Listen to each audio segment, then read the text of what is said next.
Halo, saya Ramo Gandhi. Kita ketemu lagi dalam Cerita Mogan.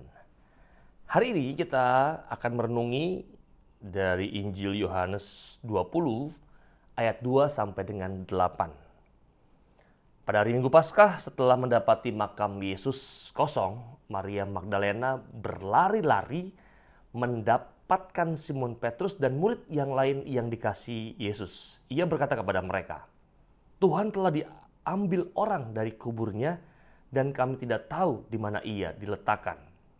Maka berangkatlah Petrus dan murid yang lain itu ke kubur. Keduanya berlari bersama-sama. Tapi murid yang lain itu berlari lebih cepat daripada Petrus sehingga ia lebih dahulu sampai di kubur. Ia menjenguk ke dalam dan melihat kain kafan terletak di tanah, tetapi ia tidak masuk ke dalam. Maka tibalah Simon menyusul dia dan masuk ke dalam kubur itu. Ia melihat kain kafan terletak di tanah. Sedang kain peluh yang tadinya ada di kepala Yesus tidak terletak dekat kain kafan itu, tetapi agak di samping di tempat yang lain dan sudah tergulung. Maka masuklah juga murid yang lain yang lebih dahulu sampai di kubur itu dan ia melihatnya dan percaya. Teman-teman terkasih, hari ini kita bersyukur karena kita boleh merayakan pesta Santo Yohanes, Rasul dan penulis Injil. Ada banyak cara Tuhan itu sebetulnya mau mendidik kita, mau mengembangkan kita. Ada cara, ada banyak bentuk. Yang terpenting adalah bagaimana Tuhan itu selalu baik dan mau mengajari kita sesuatu yang akhirnya menyelamatkan kita. Maka kalau kita mau belajar dalam refleksi hari ini, dalam Injil Yohanes juga dalam pesta Santo Yohanes Rasul dan pengarang Injil, menarik untuk mencermati kata murid yang lain, murid tanpa nama ini, murid yang berlari dengan semangat dan lebih dulu dari Petrus ketika mendapat berita jenazah Yesus itu lenyap atau hilang. Namun tidak ingin mengambil kesempatan yang pertama sebagai orang yang pertama dianggap menyaksikan tanda kutip kubur kosong. Pasti murid ini lebih muda dan sangat tahu diri, paham betul tentang senioritas. Ia tidak mengambil kesempatan yang pertama untuk dirinya sendiri, tetapi ia mempersilahkan Petrus masuk yang pertama untuk ke dalam kubur Yesus. Sudah memberi kesempatan pada yang senior, barulah ia masuk ke kubur. Ia melihat apa yang juga dilihat oleh Petrus. Namun kemudian ia meyakinkan pengalamannya dengan refleksi yang mendalam. Vidi, datang dan melihat. Itu sudah cukup baginya untuk murid yang dipilih menjadi bagian dari 12 orang itu. Adakah murid tanpa nama ini juga yang duduk dekat dengan Yesus dalam perjamuan malam terakhir? Adalah Yohanes penulis Injil itu yang hari ini dirayakan pestanya oleh gereja. Ia jugakah yang berteriak, "Itu Tuhan," dalam saat badai menghempas hidupnya? Ia jugakah yang dimaksud, "Jika aku menghendaki, ia akan berumur panjang"? Ia yang menulis dalam penutupan Injilnya, banyak kebaikan yang dibuat oleh Yesus. Jika semuanya ditulis satu persatu, dunia sekalipun tidak dapat memuatnya. Bahkan teman-teman, menurut tradisi gereja, murid yang lain ini sungguh mengesankan tokoh Yohanes, murid yang dikasihi Yesus, yang mengumpulkan kisah-kisah kebaikan yang dilakukan Yesus dicatat dengan baik dan teratur. Nah, kalau berbicara tentang Santo Yohanes Rasul dan pengarang Injil, maka ada sebuah istilah Latin itu yang mau mengatakan atau melukiskan tentang ubi Caritas Deus IBS, di mana ada kasih, di situ hadir Tuhan. Dan ini yang sebetulnya dirasakan oleh Santo Yohanes, seorang rasul dan pengarang Injil, bagaimana tentang kasih yang begitu luar biasa dari Tuhan. Dan itu pula salah satu semangat dasar dari Santo Yohanes, rasul yang dikenangkan oleh kita pesanya hari ini. Kalau kita mau melihat sejarah pengalamannya, bahkan lewat tulisannya, ia menulis 3 surat. Yang pertama adalah surat Injil Yohanes, yang kedua adalah surat Yohanes dan juga Wahyu. Di situ ia mewartakan yang namanya kebaikan-kebaikan Yesus. Adapun sebetulnya nama Yohanes adalah nama Yunani.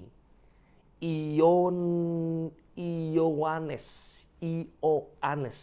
yang diturunkan dari nama Ibrani Yeyohanan, yang sebetulnya berarti diberkati Allah.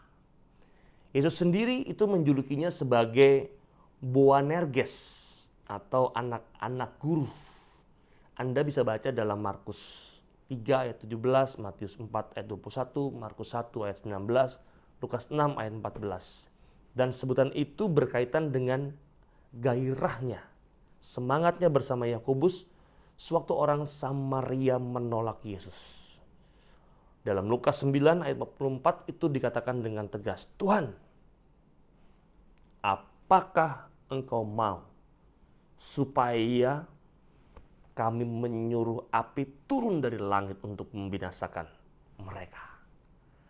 Maka hari ini kita sebetulnya diajak untuk menjadi Boanerges kecil, anak-anak guru kecil yang mempunyai 3 pola teladan yang sudah diteladankan oleh Santo Yohanes Rasul dalam pesanya hari ini. Pola yang pertama sebagai teladannya adalah kebersamaan.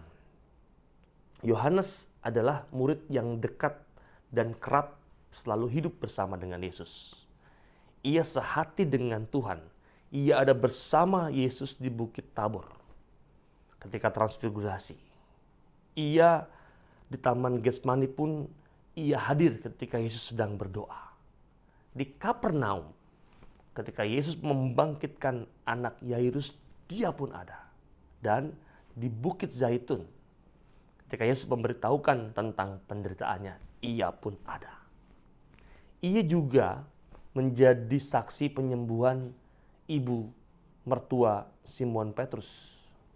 Ia juga hadir sewaktu Yesus menampakkan diri di Bukit Galilea.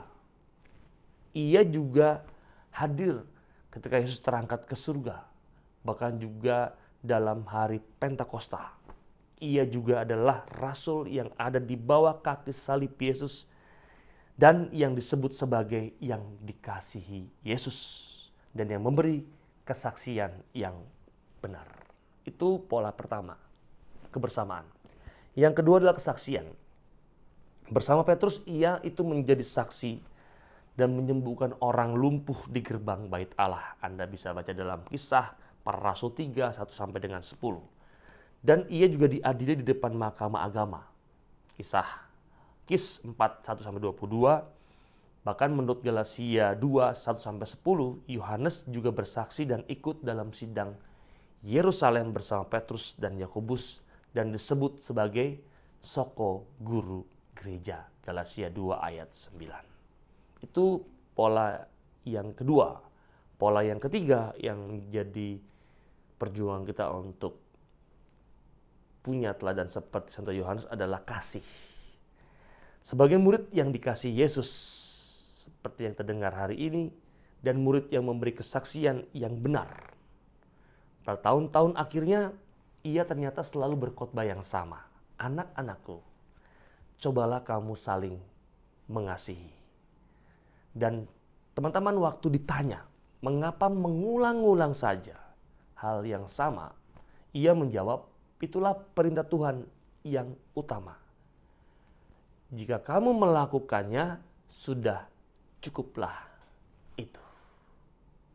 Nah, maka teman-teman, kita bersyukur hari ini atas teladan yang luar biasa dari Santo Yohanes, Rasul bahkan juga pengarang Injil, Dan kita bersyukur untuk teladan yang luar biasa yang telah Santo Yohanes berikan kepada kita tentang 3 pola dasar hidupnya yang menginspirasi kita untuk bisa mempunyai hidup yang juga berkenan di hadapan Allah, yaitu tentang kebersamaan, kesaksian, dan juga kasih yang melimpah. Maka selamat untuk menjalani hari ini, selamat berjuang terus-menerus menjadi orang yang baik, menurut teladan Santo Yohanes Rasul yang kita rayakan pestanya hari ini. Kita mohon berkat dari Tuhan untuk semua hal yang baik itu. Tuhan bersamamu dan bersama rohmu. Berkat Allah melimpah untuk kita semua yang ada di sini, keluarga kita, orang-orang yang kita kasih dan cintai dimanapun mereka berada. Terlebih sungguh untuk segala usaha-usaha baik yang mau kita upayakan dan perjuangkan dalam hidup ini, selalu dilindungi, dibimbing, dan diberkati oleh Allah yang Maha Kuasa, Bapa dan Putra dan Roh Kudus. Amin. Kita ketemu lagi dan ditemukan yang berikutnya yang juga tidak kalah menarik. Saya Raul Gandhi. Dadah.